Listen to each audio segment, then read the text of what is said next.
Assalamualaikum warahmatullahi wabarakatuh. Hey, kembali lagi bersama saya, Arwah Gentayangan, dengan mengkupas tuntas kisah misteri yang ada di muka bumi ini. Dan jangan lupa like, lalu subscribe channel ini. Di sebuah desa kecil bernama Karangjati, berdiri sebuah bengkel motor sederhana yang sudah lama menjadi andalan warga sekitar. Bengkel itu milik seorang pria berusia 35 tahun bernama Pak Zainal. Ia dikenal sebagai mekanik yang telaten, ramah, dan jarang menolak pelanggan, walau datang tengah malam sekalipun. Istrinya, Bu Zizah, juga dikenal baik hati. Ia membantu suaminya dengan menjual gorengan dan kopi panas untuk para pelanggan yang menunggu servis motor dulu. Bengkel milik Pak Zainal tidak pernah sepi. Setiap pagi sudah ada 2 atau 3 motor yang antre untuk diperbaiki. Tapi entah kenapa, sejak beberapa bulan terakhir, suasana itu berubah drastis. Bengkel yang biasanya ramai, kini kosong. Hanya suara angin yang terdengar menggesek seng atap yang sudah mulai berkarat. Aneh, padahal nggak ada perubahan harga atau pelayanan, gumam Pak Zainal sambil menyapu lantai bengkel yang mulai berdebu. Bu Zizah hanya bisa tersenyum pahit dari balik meja kecil tempat ia berjualan. Ia tahu, bukan hanya bengkel yang merasakan penurunan penghasilan. Jualannya pun makin jarang dibeli. Gorengan sisa, kopi pun sering dingin tak tersentuh. Rupanya, penyebab sepinya bengkel Pak Zainal adalah kemunculan bengkel baru milik Pak Tohirin yang dibuka hanya sekitar 100 meter dari bengkel mereka. Bengkel itu jauh lebih besar dan modern, dilengkapi alat-alat listrik dan ruangan tunggu ber-AC. Tapi yang membuat warga semakin tertarik adalah rumor yang menyebar diam-diam. Motor yang masuk ke bengkel Pak Tohirin, entah kenapa, selalu terasa lebih enteng dan irit bensin setelah diperbaiki. Pak Zainal sempat menyelidiki. Ia melihat langsung ke bengkel saingannya itu dari seberang jalan. Pelanggannya ramai, antrian panjang, bahkan ada yang rela menunggu sampai 2 jam. Padahal ilmunya sama aja. Aneh, gerutu Pak Zainal malam itu sambil menyeruput kopi yang mulai dingin. Kita ikhlas saja Pak, rezeki itu Allah yang atur, ucap Bu Zizah lembut. Pak Zainal diam. Ia tahu istrinya benar, tapi sebagai kepala keluarga, ia mulai merasa tertekan. Hutang menumpuk, sekolah anak-anak terancam tertunda. Bahkan alat-alat di bengkelnya satu persatu mulai rusak. Kunci pas hilang, kompresor mendadak mati, dan lampu sering berkedip-kedip sendiri. Suatu malam, saat hujan deras mengguyur desa, datang seorang teman lama Pak Zainal, namanya Kang Dudung. Ia basah kuyup, masuk ke bengkel sambil membawa 2 bungkus nasi padang. Makan dulu, Zen. Kau kelihatan kurusan, ucapnya sambil tersenyum. Mereka makan bersama di sudut bengkel. Obrolan demi obrolan berlanjut, hingga akhirnya Kang Dudung berkata dengan suara pelan, Zain, kau tahu nggak, sekarang ini banyak yang sukses karena dibantu, bukan cuma kerja keras. Pak Zainal mengernyit. Maksudmu? Guna-guna? Bukan guna-guna. Ada cara cepat, pesugihan. Tapi bukan yang pakai tumbal. Ada jalur halus, tanpa korbankan orang lain. Pak Zainal tertawa kecil, walau hatinya tidak sepenuhnya menolak. Itu klinik, dude. Aku orang waras. Tapi malam itu, sepulang Kang Dudung, pikiran Pak Zainal tidak tenang. Kata-kata temannya itu terus terngiang di telinganya. Pesugihan tanpa tumbal, cara cepat, jalur halus. Ia menatap langit-langit bengkel yang bocor dan meneteskan air hujan ke lantai. Matanya tajam, penuh beban. Bu Zizah yang sedang merapikan sisa gorengan menyadari perubahan raut wajah suaminya, tapi hanya diam. Angin malam makin kencang, menggoyangkan spanduk tua bertuliskan bengkel motor Zainal, servis dan tambal ban. Tak ada yang tahu, malam itu adalah awal dari perubahan besar dalam hidup mereka. Perubahan yang akan menyeret keluarga kecil itu ke dalam kegelapan yang tak pernah mereka bayangkan sebelumnya. Sejak pertemuannya dengan Kang Dudung malam itu, Pak Zainal tak bisa tidur nyenyak. Setiap kali memejamkan mata, pikirannya dipenuhi bayangan bengkel Pak Tohirin yang selalu ramai. Ia merasa gagal. Ia merasa tertinggal. Padahal dulu, orang-orang menyebut dirinya sebagai mekanik paling dipercaya di kampung Karangjati. Setiap pagi, saat membuka bengkel, harapannya selalu sama. Semoga ada pelanggan yang datang. Tapi harapan itu terus pupus. Jam 9, tak ada motor. Jam 11, hanya satu pelanggan datang menambal ban. Kadang seharian kosong. Bu Zizah selalu berusaha menenangkan. "Pak, sabar ya. Allah pasti kasih jalan. Kita usaha terus," katanya sambil menyuapi anak-anak. Tapi di hati Pak Zainal, kesabaran mulai tergerus. Ia mulai percaya, kerja keras saja tak cukup. Suatu sore, saat duduk sendirian di bangku panjang bengkel, ia membuka ponselnya dan main kari-kari nama Kang Dudung. Ia ragu, tapi jempolnya terus bergerak. "Zainal, Dud, kemarin kau bilang soal pesugihan. Ceritain lebih jelas." Balasan datang hanya beberapa menit kemudian. "Dudung, besok malam ketemu di simpang makam tua, jam ke-12, sendiri." Pak Zainal terdiam menatap pesan itu. Simpang makam tua adalah jalan kecil di ujung desa yang sudah lama dikenal angker. Banyak orang menghindari tempat itu, apalagi tengah malam. Tapi malam itu, ambisi dan keputusasaan mengalahkan rasa takut. Tepat pukul 12 malam, Pak Zainal mengenakan jaket hitam dan melangkah diam-diam keluar rumah. Ia tak ingin Bu Zizah tahu. Langkahnya cepat menembus dinginnya malam. Langit gelap tanpa bintang, hanya suara, jangkrik, dan angin yang menemani sampai di simpang makam tua. Ia melihat sosok Kang Dudung berdiri dengan membawa lentera kecil. "Kau datang juga," ujar Kang Dudung lirih. "Cepat, sebelum niatku berubah," balas Pak Zainal dingin. Mereka berjalan masuk ke arah kebun bambu yang lebat. Di tengah-tengah kebun itu, terdapat bangunan kecil dari batu bata merah yang sudah ditumbuhi lumut. Konon, tempat itu dulunya adalah pabrik tua zaman Belanda, tapi ditutup karena banyak pekerja yang hilang secara misterius. Kang Dudung menyalakan kemenyan dan menggambar sesuatu di tanah dengan kapur putih. "Zain, dengar baik-baik. Ini bukan pesugihan biasa. Tak ada tumbal manusia, tapi ada syarat," katanya. "Apa?" tanya Pak Zainal dengan suara tegang. "Setelah ritual ini, kamu tidak boleh cerita ke siapapun. Tidak ke istri, tidak ke anak, tidak ke sahabat. Kau langgar, kau akan menyesal seumur hidup. Dan kau tak boleh menolak rezeki yang datang, apapun bentuknya." Pak Zainal menelan ludah. Ia tak terlalu paham maksudnya, tapi ia hanya ingin bengkelnya kembali hidup. Ia duduk di tengah lingkaran yang dibuat Kang Dudung. Asap kemenyan mulai pekat, dan suara aneh terdengar dari dalam tanah. Seperti raungan mesin tua yang hidup kembali. Balik gelap, muncul sosok bayangan tinggi besar. Wajahnya tidak jelas, hanya dua mata merah menyala. Sosok itu tidak berbicara. Ia hanya menunjuk Pak Zainal, lalu mengangkat tangannya dan mengepal. Setelah itu, hilang begitu saja. "Sudah selesai," kata Kang Dudung sambil menghapus lingkaran kapur. "Besok pagi, kau akan lihat hasilnya." Pak Zainal pulang dengan langkah berat. Saat membuka pintu rumah, Bu Zizah terbangun. "Pak, dari mana?" Tanya NYA.Pak. Zainal terdiam sejenak. Ia hampir menjawab, tapi suara keras di kepalanya seperti berbisik. "Jangan cerita, cuma nyari udara segar," jawabnya singkat, lalu masuk ke kamar tanpa menoleh. Keesokan harinya, keajaiban terjadi. Pagi-pagi benar, 3 motor sudah antre di depan bengkel. Pelanggan lama, pelanggan baru, semua datang bergiliran. Aneh, nyata, motor yang rusak parah bisa diperbaiki dengan cepat. Bahkan, alat-alat bengkel yang sebelumnya rusak berfungsi kembali seolah-olah baru. Bu Zizah sampai bingung sendiri. "Pak, ini kenapa bisa seramai ini? Alatnya juga kayak baru beli." Pak Zainal hanya tersenyum, tahu kenapa, tapi ia memilih diam. Hari demi hari, bengkel Pak Zainal kembali berjaya. Penghasilan naik drastis. Warga desa mulai meninggalkan bengkel Pak Tohirin. Bahkan, ada orang dari luar kota yang datang hanya untuk servis di sana. Namun, di balik kesuksesan yang tiba-tiba itu, mulai muncul tanda-tanda aneh. Lampu bengkel sering menyala sendiri tengah malam. Mesin menyala tanpa desana. Dan tiap malam, suara motor menyeret rantai terdengar dari arah halaman.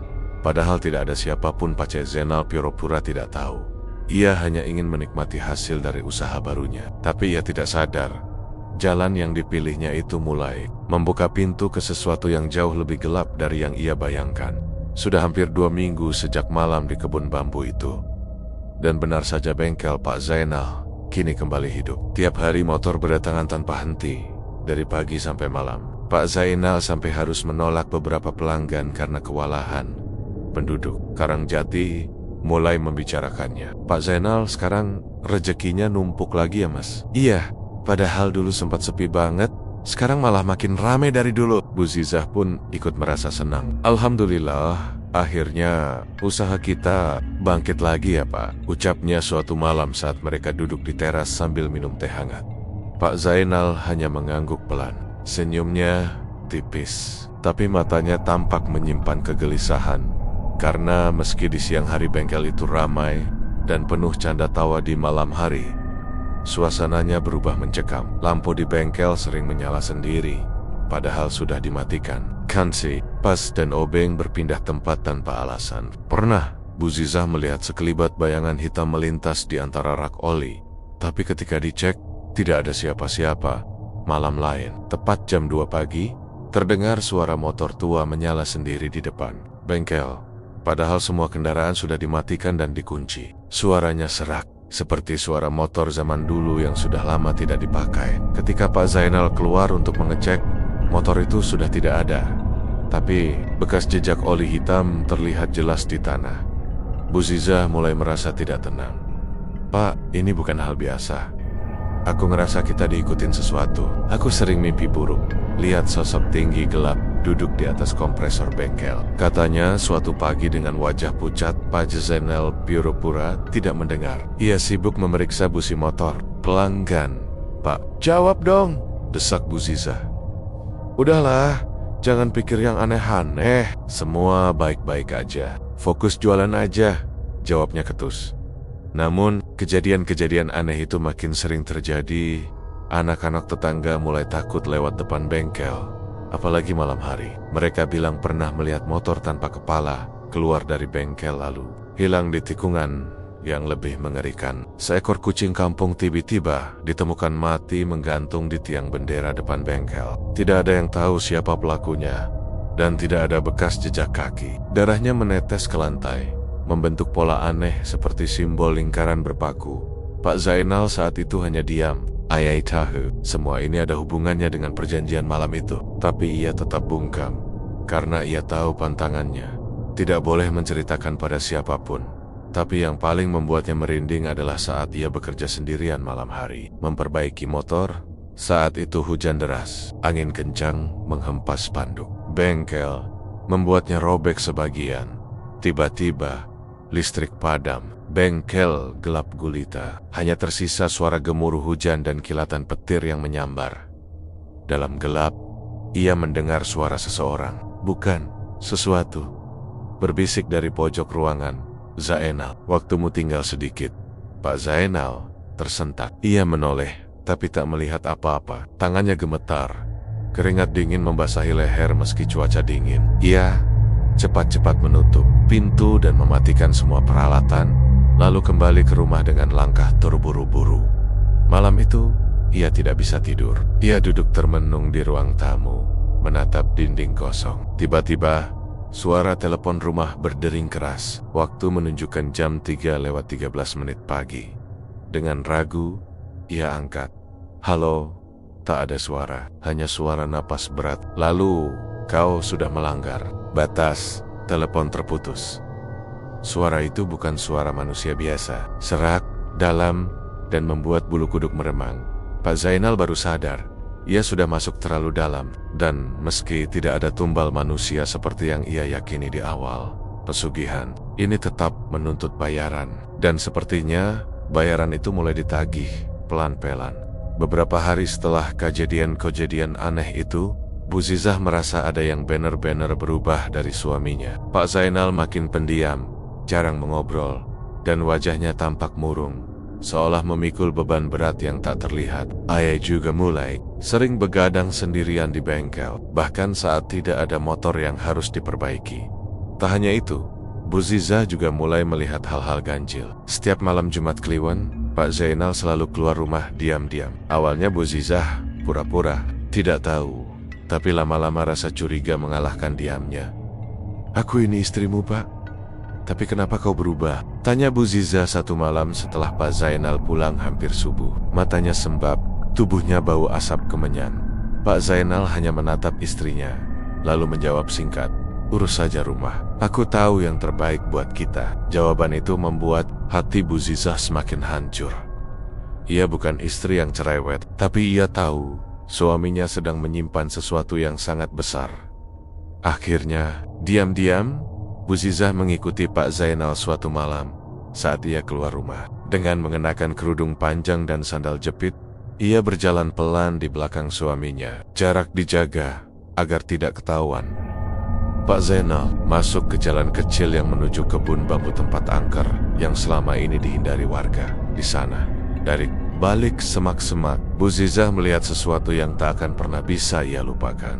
Suaminya duduk di tengah lingkaran kapur. Di hadapannya ada sesajen lengkap, kepala ayam, kemenyan, dan segelas darah segar. Di sekelilingnya berdiri sosak-sosak bayangan gelap, tinggi, kurus, wajahnya samar, namun matanya menyala merah. Tiba-tiba, salah satu bayangan itu menoleh langsung ke arah Bu Zizah, seolah tahu ia sedang mengintip. Seketika tubuh Bu Zizah lemas. Ia berlari pulang dengan kaki gemetar, mulut bergetar membaca doa. Sesampainya di rumah, Bu Zizah menangis dalam diam. Ia sadar suaminya telah melakukan perjanjian gelap. Meskipun mungkin tidak dengan tumbal manusia, tapi jelas ini bukan jalan biasa. Keesokan harinya, Bu Zizah memberanikan diri mendatangi Kiai Marzuki, seorang tokoh agama di kampung sebelah yang dikenal bijak dan punya ilmu agama yang dalam. "Maaf Kiai, saya mohon bantuannya. Suami saya sepertinya telah melakukan sesuatu yang tidak wajar," ucap Bu Zizah sambil berlinang air mata. Kiai Marzuki mendengarkan dengan saksama, lalu berkata, "Pesugihan tanpa tumbal bukan berarti tanpa harga, Bu Zizah. Kadang setan menipu dengan janji manis, tapi semua akan ditagih, pelan atau cepat. Biasanya, bukan harta yang diminta, tapi jiwa dan keturunan." Perkataan itu membuat hati Bu Zizah mencelos. Ia langsung teringat Anokonania. "Lalu, apa yang harus saya lakukan, Kiai?" "Kita harus tahu dulu pintu mana yang dibuka oleh suamimu. Tapi satu hal yang pasti, kalau dia terus menolak bertobat, bukan hanya dia yang akan menanggung akibatnya, tapi seluruh rumah ini." Bu Zizah pulang dengan perasaan kacau. Ayai Takbis langsung menceritakan semuanya kepada Pak Zainal. Tapi ia mulai berdoa setiap malam, membaca ayat-ayat suci di seluruh sudut rumah, dan diam-diam menyiramkan air doa di lantai bengkel. Namun sejak malam itu, gangguan makin menjadi. Anak mereka yang bungsu, Rara, mulai kerasukan saat bermain. Ia tertawa aneh, lalu tiba-tiba bicara dengan suara berat. "Aku belum puas. Bengkelnya belum cukup. Aku mau lebih, atau akan kuambil satu-satu." Setelah sadar, Rara menangis ketakutan. Ia mengaku didatangi teman tinggi besar yang wajahnya gelap dan mengajaknya masuk ke dalam mesin bengkel. Pak Zainal marah besar saat tahu Bu Zizah datang ke Kiai Marzuki. "Kau mau rusak semuanya? Ini semua kulakukan buat kita." "Buat kita?" bentaknya. "Tapi dengan cara kotor, Pak. Lihat anak kita. Lihat rumah ini. Kau pikir ini berkat? Ini azab," jawab Bu Zizah berani, walau air matanya mengalir. Pak Zainal hanya terdiam. Dalam hatinya, ia tahu istrinya benar, tapi sudah terlambat. Perjanjian itu sudah terikat dan mereka tidak akan membiarkannya bebas begitu saja. Malam itu, suara motor tua kembali terdengar dari arah bengkel. Kali ini tidak hanya satu, tapi 3 suara motor serak berderum bersamaan. Dan di cermin dalam ruang tamu, Bu Zizah melihat pantulan 3 sosok tinggi kurus berdiri di balik jendela. Mereka tidak mengetuk. Mereka hanya menunggu. Dan waktu mereka semakin dekat. Malam itu, di Karangjati tidak seperti malam-malam sebelumnya. Langit pekat tanpa bulan. Angin seperti berbisik di antara pepohonan. Bengkel Pak Zainal tampak berbeda dingin, gelap, dan sunyi. Walau seharusnya lampu-lampu neon di sana menyala terang sepanjang malam. Pak Zainal duduk sendirian di dalam bengkel. Matanya menatap kosong ke arah pintu yang terbuka. Ia tahu mereka akan datang malam ini. Beberapa hari terakhir, gangguan sudah tidak bisa ditutupi. Mesin bengkel menyala sendiri. Baut dan mur bergerak sendiri di atas meja kerja. Semen Rick Tampus, bahkan anaknya yang sulung, Yudi, mimisan setiap pukul 3 pagi dan mengigau dalam tidurnya, menyebut-nyebut orang hitam yang mau ajak main ke dalam knalpot. Bu Zizah tidak berhenti membaca doa. Rumah itu sekarang seperti medan perang antara doa-doa istri yang bertahan dan bayangan kelam dari kesalahan sang suami. Pak Zainal mulai tak kuat. Ia mulai merasa bersalah, tapi di dalam kepalanya suara-suara aneh tak berhenti berbisik. Kami beri kamu rezeki, Zainal. Kenapa kau mulai ragu? Kami tidak pernah minta tumbal, tapi janji, tetaplah janji. Jika kau berhenti, maka semua yang kau cintai kami ambil.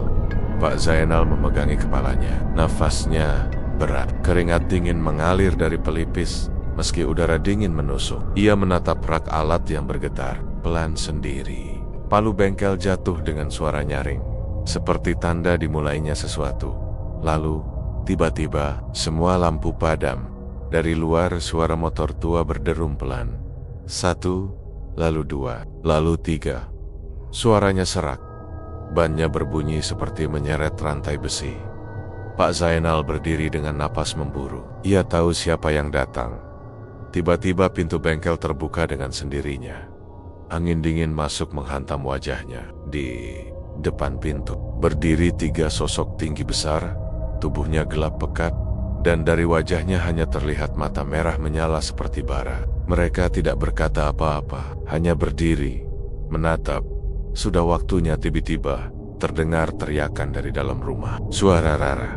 Suara itu bukan teriakan biasa, tapi jeritan ketakutan yang membuat darah membeku. Pak Zainal berlari masuk ke rumah. Ia temukan Bu Zizah memeluk Rara yang menangis keras. Tubuhnya kejang-kejang. Yudi bersembunyi di bawah meja makan sambil menutup telinga. "Pak, mereka mau ambil anak kita," teriak Bu Zizah panik. Saat itu juga, semua lampu rumah mati. Di dinding, muncul bayangan tangan-tangan panjang yang merayap. Langkah-langkah berat terdengar dari atap, seperti sesuatu sedang berjalan perlahan, menghampiri Pak Zainal. Untuk pertama kalinya, berlutut dan menangis. "Aku minta maaf. Aku cuma ingin bengkelku maju. Aku cuma ingin hidup lebih baik. Tapi jangan ambil keluarga aku. Jangan anak-anak aku." Tapi suara itu kembali muncul dalam kepalanya.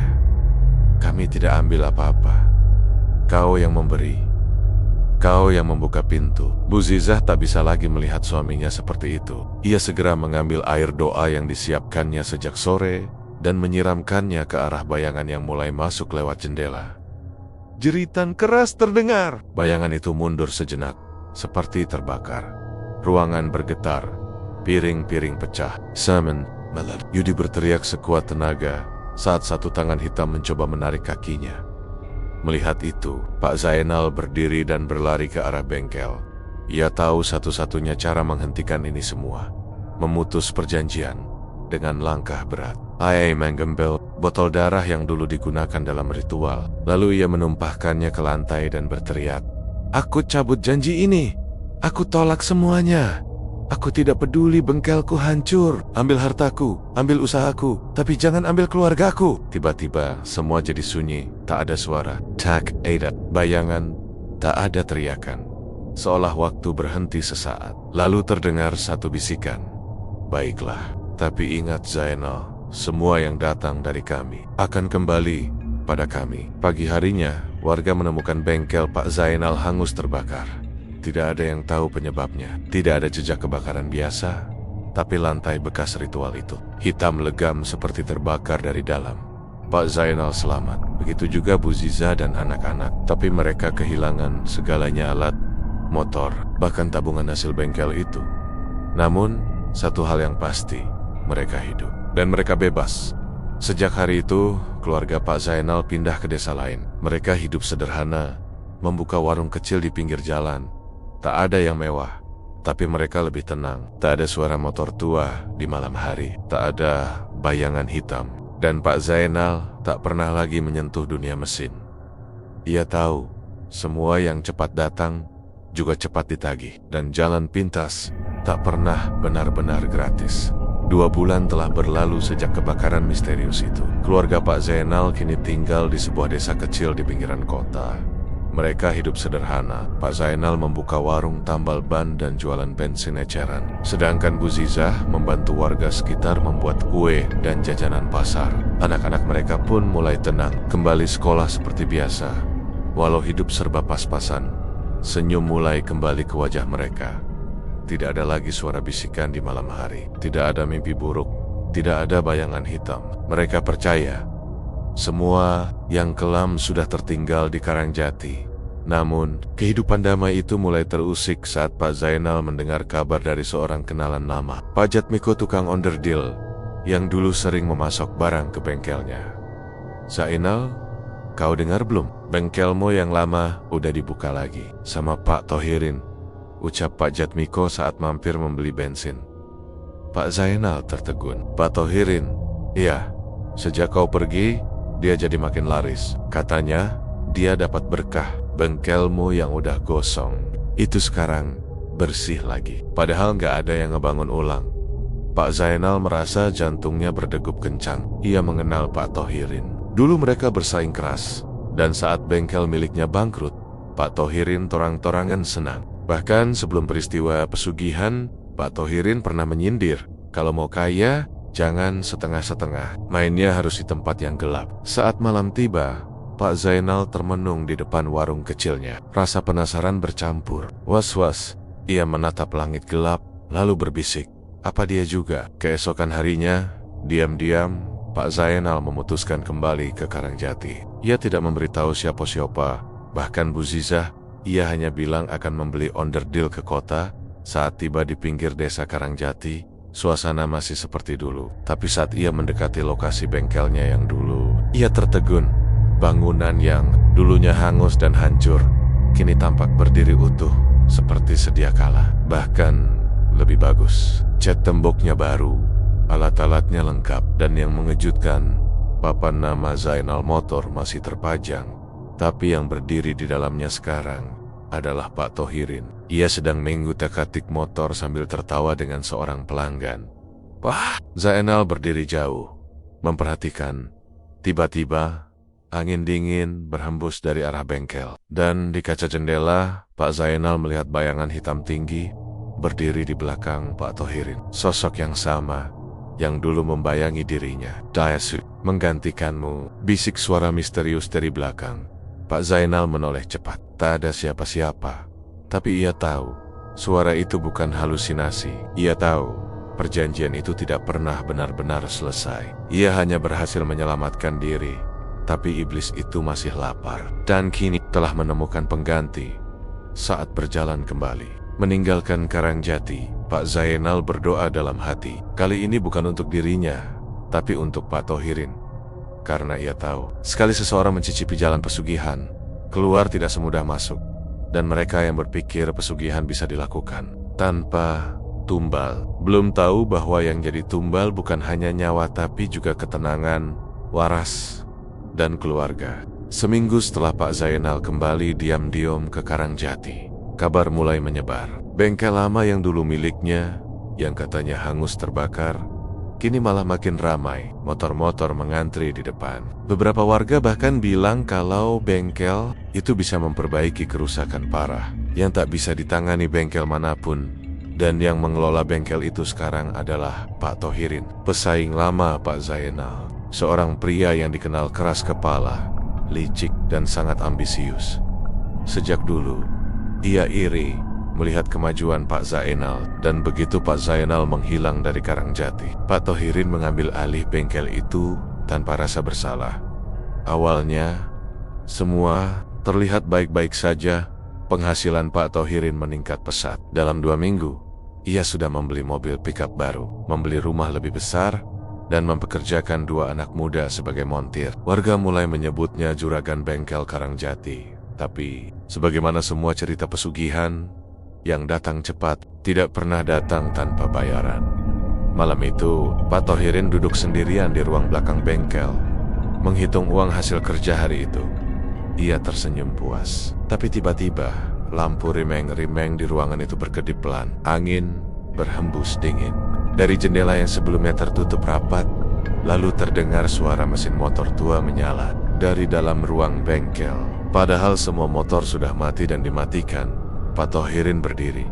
"Siapa tuh?" teriaknya. Tidak ada jawaban, hanya suara knalpot kasar dan berat, seperti motor zaman dulu. Ia melangkah ke bengkel, menyalakan senter, dan melihat satu motor bebek tua berdiri sendiri di tengah ruangan. Mesin menyala, lampu depannya hidup, tapi tidak ada orang. Pak Thohirin melangkah pelan. Jantungnya berdetak cepat. Ketika ia mendekat, lampu motor itu tiba-tiba menyorot wajahnya sendiri. Lalu motor itu mati seketika. Keesokan harinya, montir-montir muda yang bekerja di situ menemukan Pak Thohirin tertidur di lantai. Dengan wajah pucat dan tangan gemetar, ia tidak bisa menjelaskan apa yang terjadi. Tapi sejak malam itu, wajahnya mulai berubah kusut, matanya cekung, dan ia mudah marah. Gangguan tak berhenti di situ. Beberapa pelanggan mulai mengeluh. Salah satu pelanggan yang baru saja memperbaiki motornya di situ mengalami kecelakaan aneh saat pulang. Ban motornya meledak, padahal baru diganti. Ada pula yang mengaku melihat bayangan hitam duduk di boncengan belakang, padahal sedang sendirian. Tukang parkir di depan bengkel bercerita, "Aku sering lihat sosok tinggi hitam berdiri di belakang Pak Thohirin malam-malam. Tapi pas kulirik 2 kali, hilang." Pak Thohirin makin paranoid. Ia tidur di bengkel, menyalakan lampu terus-menerus. Tapi setiap malam, motor tua itu muncul lagi, dengan suara knalpot berat yang menyeramkan, dan terkadang sosok pengendara tak berkepala duduk di atasnya. Pada malam Jumat Kliwon, gangguan mencapai puncaknya.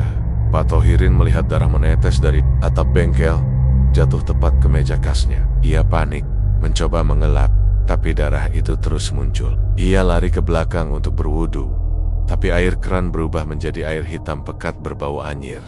Lalu terdengar suara tawa, serak, dalam, seperti dari makhluk yang tidak memiliki tenggorokan manusia. "Sekarang giliranmu, Thohirin. Zainal sudah tobat, tapi kau masih serakah?" Pak Thohirin terjatuh, matanya liar mencari asal suara. Di sudut ruangan, ia melihat sosok hitam tinggi berdiri dengan mata merah menyala, dan tangan panjang yang menunjuk ke arahnya.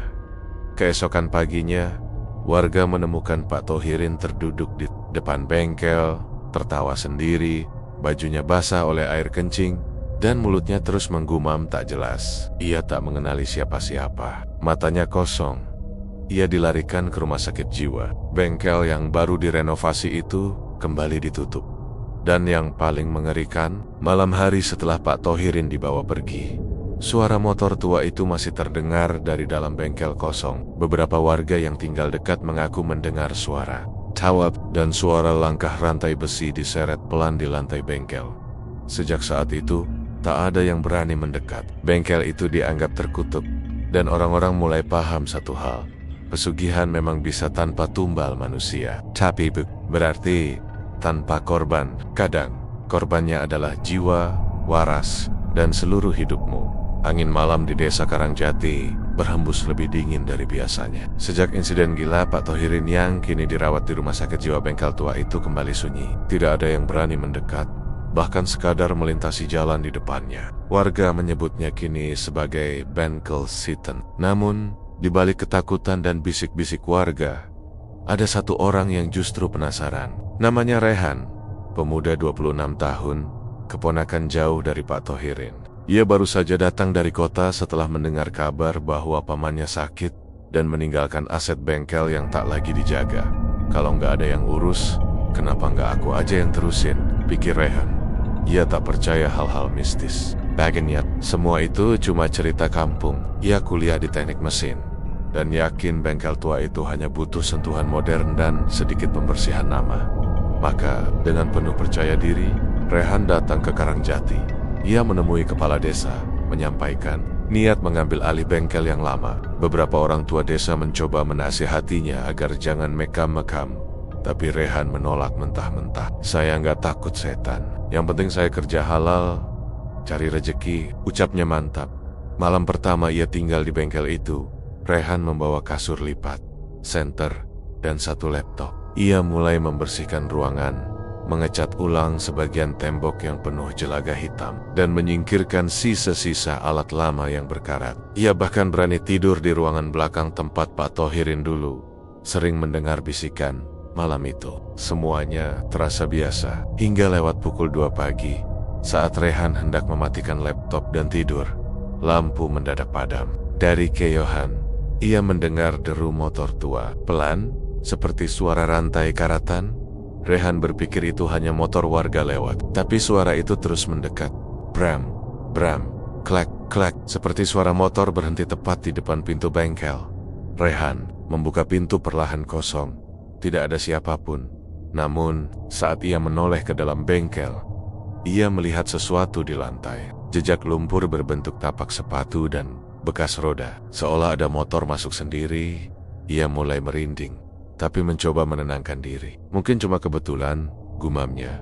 Tapi keesokan harinya, saat membersihkan ruangan, Rehan menemukan sebuah buku tua tersembunyi di balik dinding bengkel. Sampulnya berwarna hitam dan berjudul dalam huruf yang samar-samar, Jalan Pintas, Perjanjian Tanpa Tumbal. Rasa penasaran Rehan langsung memuncak. Ia membukanya. Buku itu menjelaskan tentang sebuah ritual pesugihan jenis baru yang katanya tidak butuh tumbal darah, melainkan hanya perjanjian tenaga kerja dan jiwa. Kau hanya perlu menyanggupi menjadi pelayan kekuatan itu, tulisnya.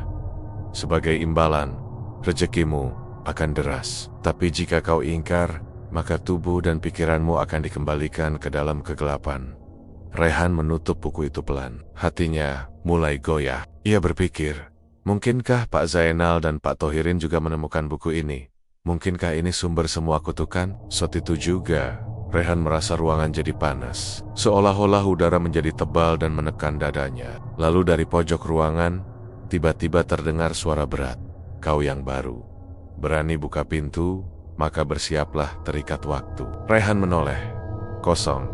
Tapi ia tahu, sejak buku itu dibuka, pintu itu terbuka lagi. Sementara itu, di desa seberang, Pak Zainal sedang duduk di beranda warung kecilnya, membaca koran tua. Ia melihat sudut kecil berita yang membuat wajahnya pucat. Pemuda dari kota ambil alih bengkel Karangjati yang sempat ditinggal misterius. Warga khawatir sejarah kelam terulang.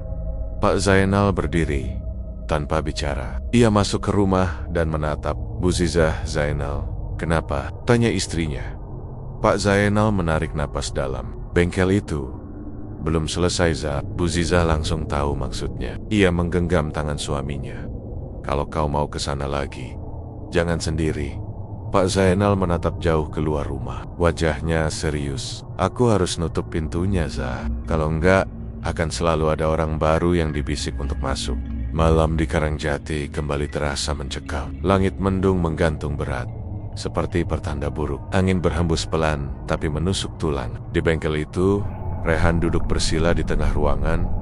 Wajahnya kusam, matanya sayu. Ayah sudah tidur selama 2 hari. Buku hitam itu masih tergeletak terbuka di lantai, dan bau asap besi terbakar terasa menggantung di udara di luar. Pak Zainal dan seorang ustaz tua bernama Ustadz Rahmat sudah berdiri di depan pintu bengkel yang kini tampak kusam dan gelap. Pak Zainal membawa tas kecil berisi air zam-zam, garam, dan ayat-ayat suci yang pernah ia dapatkan dari seorang guru di pesantren saat ia kabur dari kegelapan dulu. Kita harus cepat, Ustadz. Saya takut kalau anak itu sudah terlalu dalam masuk, ucap Pak Zainal pelan. Ustadz Rahmat mengangguk. Jangan takut, Pak Zainal. Kegelapan sebesar apapun akan lari saat cahaya datang.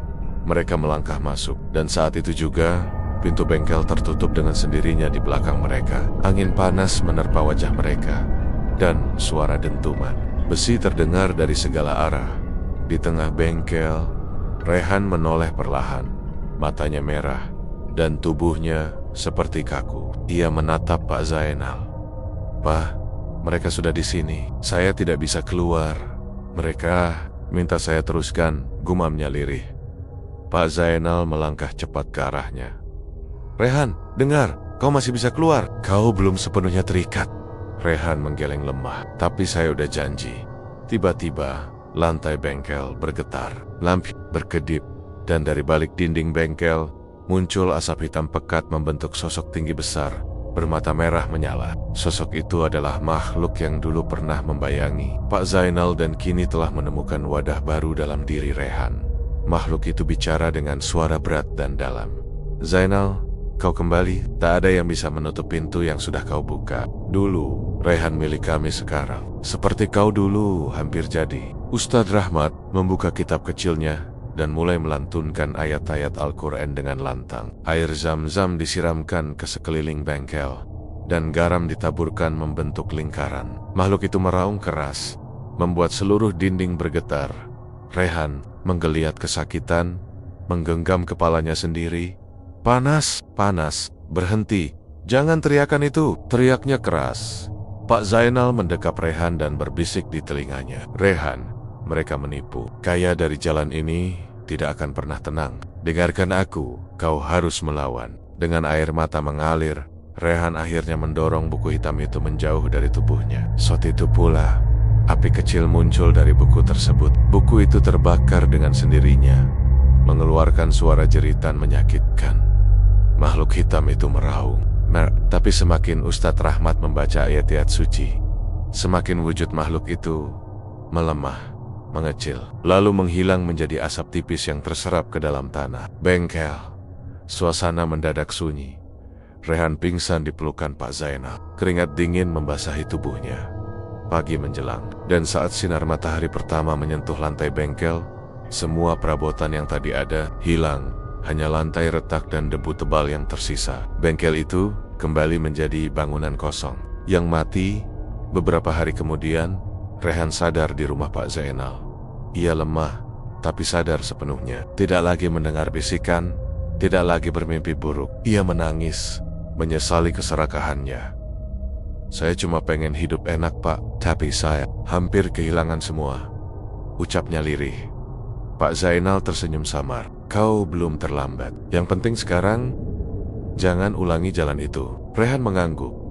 Sementara itu, Ustadz Rahmat kembali ke pesantren, meninggalkan Pak Zainal dengan pesan, pintu itu telah tertutup. Tapi kalau ada orang lain yang membukanya, maka perjanjian bisa terulang. Kuncinya ada pada hati manusia. 2 bulan kemudian, bengkel tua itu akhirnya dibongkar oleh warga. Lokasinya kini hanya tanah kosong, ditumbuhi rumput liar. Sebagian warga ingin membangun musola kecil di situ sebagai penebus untuk semua yang terjadi. Namun, pada suatu malam, sepi. Seorang pengendara ojek online yang lewat di dekat lokasi itu mengaku melihat lampu motor tua menyala sendiri di tengah tanah kosong. Dan saat ia menoleh sekali lagi, motor itu menghilang.